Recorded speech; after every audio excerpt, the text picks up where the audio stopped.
Bring clarity to your designs with convenience using the updates to the familiar hatch command.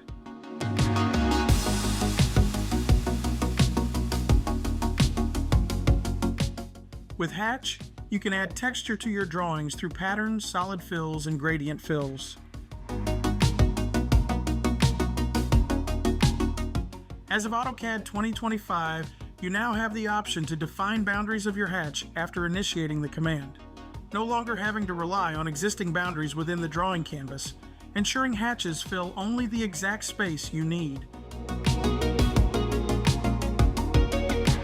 In addition to filling boundaries of newly defined shapes, you can now use open polylines to create hatch textures along paths using a specified width, further extending and streamlining the ability to use hatch to create highlights and improve readability in your drawings.